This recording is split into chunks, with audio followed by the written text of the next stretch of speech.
High বন্ধুরা, এমন একটা জীবন মানুষের।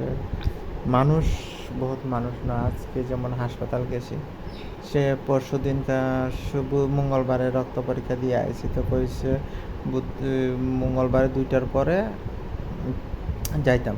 তো বুধবারে গেলাম না, বৃষ্টি বাদলে লেগে যেতে পারছি না। তারপরে আজকে গেলাম, আজকেও সে 2টার পরে ঢুকছি।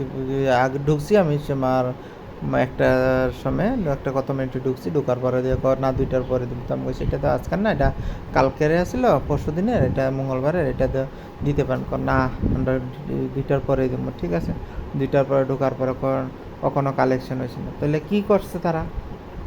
বয়ে বয়ে কি ডিম পারছে?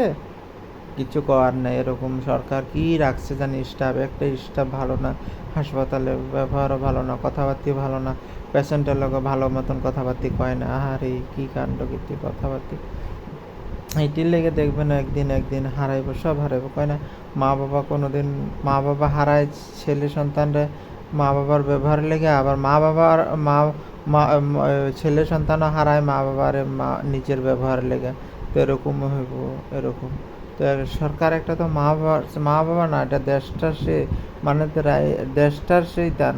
আর হাসপাতাল মানে এটা মানুষের মন্দির, ভগবানের কাছে যে যমরাজার যে যমরাজার মানুষ ভগবান হাসপাতালটা এরকম যমরাজা।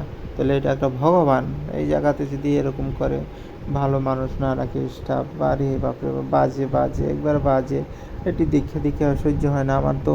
আমি কাজ্যা লাগানোর নিয়ে 1 নাম্বার শুনি, আমার তো কাজ্যা করার ইচ্ছা করতে পারে, করি না। ব্যবহার খারাপ হয়ে যাবে, মানুষ ভালো না। আমি কোনো প্রতিবাদ করতে পেলে আমার ভাল লাগে, আমার ভাল লাগলে কিছু আমি প্রতিবাদ, সবখানে সব কিছু প্রতিবাদ পাই না। ওখানে যে যুগ চলছে, যে যেমনে চলতে পারে এমনি ভালো। আমি প্রতিবাদ করলে আমি খারাপ, এরকম অবস্থা। এটাকে কী করে জানি প্রশাসনেরা, এটিও করতে এখন দরকার। স্টাফ দেখা বলে চেঞ্জ করে রাখন দরকার। এই অবস্থা আর কি, লাভ নাই। চোখ থাকতো অন্ধ ওখানে দিনে।